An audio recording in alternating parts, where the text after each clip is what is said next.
Bonjour et bienvenue, chers amis ordanaises et ordanais, chers collègues élus, chers agents.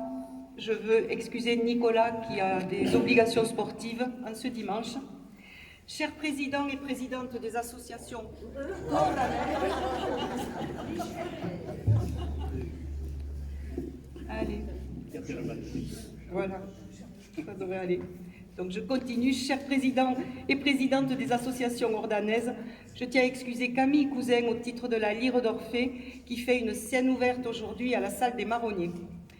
Monsieur le conseiller départemental, cher Bernard, vous qui répondez fidèlement à notre invitation, je vous remercie infiniment à tous d'accepter de nous retrouver de façon sympathique à cette traditionnelle cérémonie des vœux de votre municipalité.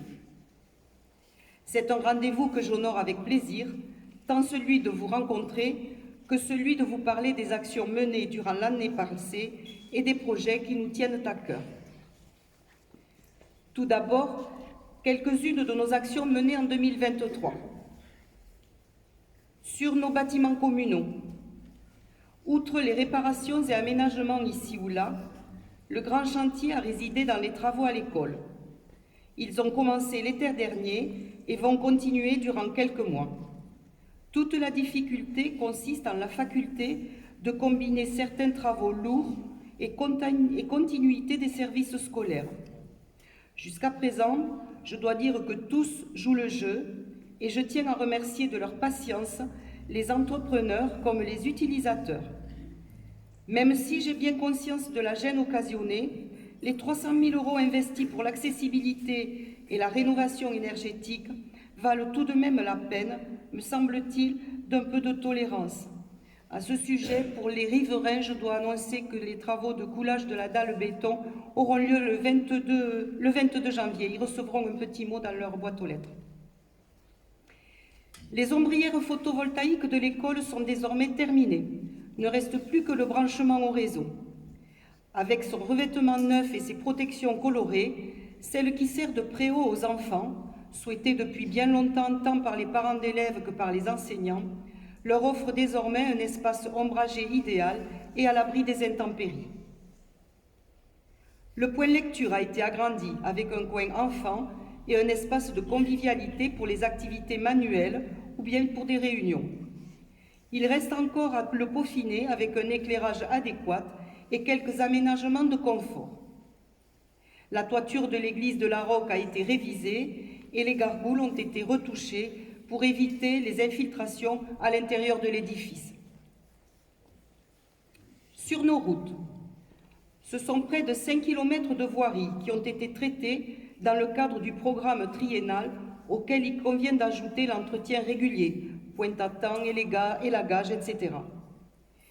Il faut bien avouer que les intempéries du printemps ont nécessité des interventions supplémentaires, notamment sur les fossés et talus. Le cheminement piétonnier est quant à lui achevé pour le plus grand plaisir des promeneurs et des écoliers qui marchent désormais en toute sécurité pour aller aux installations sportives. L'entreprise viendra évacuer la terre supplémentaire au beau jour revenu.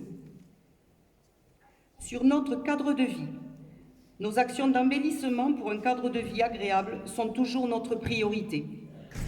C'est ainsi que le terrain pour remplacer la haie du tennis est replanté ou en passe de l'être depuis avant-hier. Nous devons à nos agents une belle jachère fleurie le long du cheminement piétonnier de l'école, ainsi que la plantation de plusieurs arbres, dont un olivier aimablement offert par Hélène et Julien du village.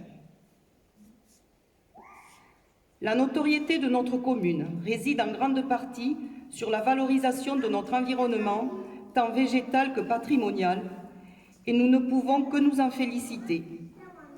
Nous ne sommes qu'un maillon de l'héritage laissé par nos prédécesseurs. On voit combien cette œuvre va dans le sens actuel de notre développement. Notons aussi, alors qu'émergent comme préoccupation récurrente de nos territoires les problématiques d'économie d'énergie, de mobilité en milieu rural, d'adaptation à la transition énergétique, notre commune a été retenue pour bénéficier de la seconde tranche du programme Village d'avenir, offrant une ingénierie et un accompagnement par un chef de projet financé par l'État. La réflexion menée dans le cadre de la loi sur les zones d'accélération de la production d'énergie renouvelable nous a fait prendre conscience que le potentiel photovoltaïque théorique de nos toitures et de nos zones artificialisées représente 3 à 4 fois notre consommation. Dès lors, par les dispositifs de coopération proposés par la communauté d'agglo, le département, la région et l'État, la commune pourrait accompagner les initiatives collectives qui permettront la mise en place d'autoconsommation collective, de solutions de covoiturage ou de transport décarboné, ainsi que la création de communautés d'énergie renouvelable. Du côté de l'école et de la jeunesse.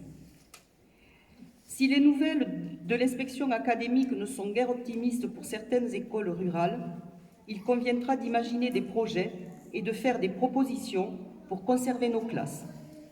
Avec le plan gouvernemental de lecture, j'imagine cordant à des atouts qu'il conviendra de proposer et de développer. Je sais pouvoir compter sur la volonté de nos équipes éducatives pour mener à bien de nouveaux projets, le cas échéant.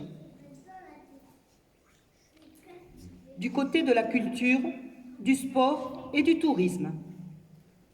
Riche de ses 20 associations, Ordan se distingue par la diversité de ses manifestations. Je veux en cela remercier chaleureusement, sincèrement et particulièrement les présidents et présidentes ainsi que leurs vaillants bénévoles qui œuvrent inlassablement pour proposer régulièrement des animations enrichissantes. Tous mes vœux pour qu'elles perdurent en ces temps où le tissu associatif souffre de volontaires et pas qu'à Ordan. Avec l'Office de tourisme et le Pays d'art et d'histoire qui vient d'élargir son label à l'ensemble des communes de l'agglomération, volonté politique suite à la fusion, nous avons déjà pris date pour des manifestations d'envergure à Ordan-la-Roque. Du côté des ressources humaines, nous vous disions l'année dernière, à cette même occasion, que nous avions l'intention de recruter un service civique. C'est chose faite avec l'arrivée d'Emma Benzemat, qui a pris ses fonctions au mois d'octobre. Elle est recrutée pour 9 mois afin de nous aider à la métamorphose de la bibliothèque ainsi que dans la poursuite de l'embellissement du Conservatoire municipal d'archéologie et d'histoire. Nos projets maintenant. 2024 ne verra pas de grands investissements. En effet, nous allons observer une pause prudente en raison d'un contexte économique inflationniste, dans un environnement géopolitique incertain et de la baisse probable des dotations. En raison aussi de l'incertitude liée au vieux dossier de la falaise, pour laquelle nous n'avons à ce jour aucune réponse de la Cour de cassation, procédure intentée voilà plus d'1 an par la propriétaire. Après des arbitrages nécessaires, dus en partie au surcoût inéluctable dans l'air du temps lié aux travaux de l'école, existe donc l'aménagement sécurisé du village dont je vous avais parlé ici même l'an dernier. Nos efforts se concentreront sur des investissements jugés prioritaires, à savoir l'entretien récurrent de notre patrimoine et de notre domaine routier et la programmation pluriannuelle que nous allons débuter avec la réfection de nos fossés touchés de façon désormais régulière par les coulées de boue. L'aménagement concernant l'installation des 2 ombrières supplémentaires sur la zone des ateliers et du parking de la salle polyvalente, par un terrassement, un empierrement, une récupération et un drainage des eaux de pluie dans un premier temps. Le relevage des tombes suite à la procédure de reprise en terrain commun, puis de reprise des concessions en état d'abandon qui concernent nos 3 cimetières. La réfection de la toiture de la cabane de la chasse et des travaux à l'église de Saint-Jean qui ne sont pas oubliés non plus. J'arrête là cette liste, d'autant que d'autres projets seront étudiés et débattus avec les élus lors des commissions. Je ne terminerai pas mon intervention sans remercier les services de l'État, de la région et le conseil départemental, fidèlement représenté par Bernard Xaz, pour les subventions qu'ils accordent à nos réalisations. Remercier également nos partenaires pour leurs conseils éclairés et enfin la communauté d'Aglo pour l'excellent travail de proximité mené ensemble. Permettez-moi d'avoir une pensée envers son président, mon collègue Bernard Bessivy, également maire d'Haute-Rive, à qui je souhaite un prompt et complet rétablissement. Remercier enfin les Ordanais qui nous aident tout au long de l'année et dont le coup de main, aussi précieux que désintéressé, est essentiel à certains moments. Ils se reconnaîtront. Avec ces remerciements, je formule mes vœux les meilleurs et les plus chaleureux de bonne santé, de solidarité et de sérénité à chacun et chacune d'entre vous, en vous renouvelant mon dévouement et ma fidélité. À l'aube de cette nouvelle année, j'ai une affectueuse pensée pour les familles éprouvées, pour ceux qui nous ont quittés, dont le souvenir reste intact, et le manque cruel. Je clôturerai mon propos sur une note d'espoir en souhaitant la bienvenue aux nouveaux résidents de la commune et en exprimant tous mes vœux de prospérité et de bonne santé à Lou, à Suzy, à Charlotte, à Nathanaël et à Marin, nos bébés 2023, ainsi qu'à leurs heureux parents. Ils contribuent à notre population totale de 897 habitants selon le dernier recensement de l'INSEE, qui malheureusement est en baisse depuis quelques années. Je vais maintenant passer la parole à Bernard Xaz et je vous retrouverai après.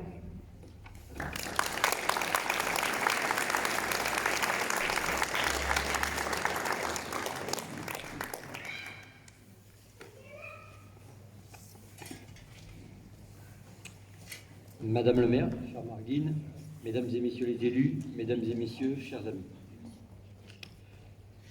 Au-delà des formules convenues, je tiens tout d'abord à vous dire le plaisir et l'honneur qui sont les miens de prendre la parole à l'occasion de cette cérémonie des vœux 2024. Aussi, je remercie à nouveau Madame le maire et les membres du conseil municipal de m'associer à ce moment symbolique et convivial. Passer la nouvelle année, c'est d'abord dire le bilan et les perspectives qui sont les nôtres. Cet exercice implique nécessairement de contextualiser le propos. L'année 2023 a été bornée, en son commencement et à sa fin, par deux lois punitives et inutiles. Je fais évidemment référence à la réforme des retraites et à la loi sur l'immigration. Je ne reviendrai pas sur la première, largement rejetée par une majorité de Français. Quant à la seconde, quelle que soit votre opinion sur le sujet, je peux vous assurer qu'elle ne vous apportera rien, et certainement rien de bon. Nourrie des passions tristes, elle ne fait que réveiller de vieux démons que l'on pensait avoir bannis de l'imaginaire collectif français. Avec une société divisée comme jamais, la France et les Français ont besoin d'apaisement et d'un projet qui les fédère en les faisant entrer de plein pied dans le XXIe siècle. C'est dans cet esprit que le conseil départemental et son président ont pris le parti en 2023 de s'attaquer à des défis qui impacteront la vie des Gersois et Gersoises dans les années à venir. Sans exclusive des autres actions que peut mener par ailleurs le conseil départemental, il s'agit des dossiers des énergies renouvelables, de la gestion de l'eau et du logement. Dans un enjeu d'urgence climatique accentué par le contexte économique actuel, il devient urgent d'avoir une véritable trajectoire partagée à l'échelle du territoire départemental pour être exemplaire, expérimenté et innové. C'est dans cet objectif que nous avons bâti une stratégie portée principalement par les trois engagements suivants: accélérer la transition énergétique du territoire, proposer un programme d'action pour un modèle de développement énergétique sobre et pérenne, rapprochant production renouvelable et consommation, créer les conditions favorables pour que les revenus financiers des projets d'énergie renouvelable restent au maximum sur le territoire et soient réinvestis dans les transitions énergétiques, écologiques et solidaires dans un objectif de circuit court. Cette dernière ambition, partagée avec le syndicat départemental d'énergie du Gers, autrement dit Territoire d'énergie Gers, a permis de formaliser un partenariat afin de créer une structure publique d'investissement et de développement des projets d'énergie renouvelable gersois. Après plusieurs mois de travail, une société d'économie mixte, une SEM, a ainsi vu le jour fin 2023, ici même à Ordan, la signature a eu lieu ici. Cette SEM a principalement pour objet d'intervenir dans le domaine des installations de production, de stockage et de distribution d'énergie issues de sources renouvelables, ainsi que dans celui de la gestion, de l'exploitation et de l'entretien de ces installations, de la vente de l'énergie et des produits qui en sont issus. et dans des actions de promotion des énergies renouvelables et de la formation sur celles-ci. Le dérèglement climatique a également généré une prise de conscience quant à la rareté et donc à la valeur de l'eau. Dans les prochaines décennies, l'eau sera un des enjeux majeurs pour notre société et pour le Gers en particulier. Ainsi, l'accompagnement des investissements réalisés par les communes et leurs groupements pour produire de l'eau potable, traiter les eaux usées et améliorer l'état des rivières s'est poursuivi avec l'assistance de terrain par le biais de notre ingénierie de territoire avec les cellules départementales que sont la SATES et le CATER. Dans cette logique, de nouvelles approches de la gestion de la ressource hydraulique, l'élaboration du sage Nest et rivières de Gascogne, sous portage du département, avance dans un climat d'échange constructif avec les partenaires et les acteurs, concertation citoyenne, évaluation environnementale, journée de sensibilisation aux sages auprès des étudiants. Élaboré avec l'ensemble des acteurs de l'eau, ce document stratégique a pour objectif de définir une politique de l'eau coordonnée à l'échelle du territoire Nest et rivières de Gascogne. Ce territoire représente près de 8000 km², concerne 660 communes, 6 départements, à savoir le Gers, les Hautes-Pyrénées, le Lot-et-Garonne, la Haute-Garonne, le Tarn-et-Garonne, les Landes, 2 régions, l'Occitanie et la Nouvelle-Aquitaine. La population concernée, principalement rurale, est de 270 000 habitants. Au regard des enjeux majeurs d'un territoire en mutation liés au changement climatique, l'objectif est de créer une politique commune de l'eau, intégrant les aspects quantitatifs et qualitatifs. Pourquoi un tel schéma ? Parce que l'eau potable, agriculture, industrie, tourisme, environnement, biodiversité ne pourront se maintenir et se construire que grâce à une politique de l'eau volontariste et résolument tournée vers l'avenir. Cette démarche à mener ensemble permettra de construire l'avenir du territoire et de défendre sa spécificité rurale au sein du grand bassin Adour-Garonne. Enfin, concernant la problématique du logement, autre angle mort des politiques nationales, au-delà des différentes aides et autres financements assurés par le département, a été adopté un nouveau plan départemental d'action de logement d'hébergement des personnes défavorisées, qui définit toutes les mesures destinées à permettre aux personnes et familles en difficulté sociale et économique d'accéder à un logement ou à un hébergement décent et indépendant, de se maintenir dans son logement de la façon décente et d'y disposer de la fourniture d'eau et d'énergie, de pouvoir bénéficier le temps nécessaire d'un accompagnement correspondant à leurs besoins. C'est à dessein que j'ai choisi ces actions, à mon sens représentatives des actions menées par la collectivité départementale, en adéquation avec les défis de notre siècle, à savoir la transition énergétique et le développement durable, couplé à un volet social indispensable. En effet, les deux sont indissociables. Si l'on veut une acceptabilité des solutions aux enjeux environnementaux par le plus grand nombre, et ainsi conserver une cohésion sociale et nationale. Enfin, s'agissant de 2024, notre action s'appuiera sur la poursuite des politiques structurantes pour le département, actions pluriannuelles, que ce soit sur le développement des centres de santé, de la qualité de l'alimentation dans nos collèges, des investissements de rénovation dans ces derniers, ou enfin de politiques en direction de nos aînés avec l'habitat inclusif. Néanmoins, ces politiques seront tributaires des contingences budgétaires auxquelles sera soumis le conseil départemental. En effet, 2024 s'annonce être une année de turbulence budgétaire pour le département du Gers. Confronté d'une part à une perte d'autonomie financière et des ressources très volatiles dépendant de la conjoncture économique globale et d'autre part à l'explosion des dépenses liées à l'inflation et l'externalisation de certaines dépenses par l'État, quoi qu'il en soit, nous maintiendrons le cap. Pour conclure, et pour ne pas rester sur une morosité et une inquiétude qui pourrait légitimement nous inspirer la situation nationale et internationale, je n'aurai qu'un seul mot d'ordre en 2024, pas de résignation. Pas de résignation pour obtenir plus de justice sociale, pas de résignation dans le combat contre le dérèglement climatique. Enfin, plus simplement, mais non moins sincèrement, je vous souhaite ainsi qu'à vos proches de trouver en 2024 la quiétude, l'apaisement et la sérénité. Je vous souhaite une très belle année 2024. Merci.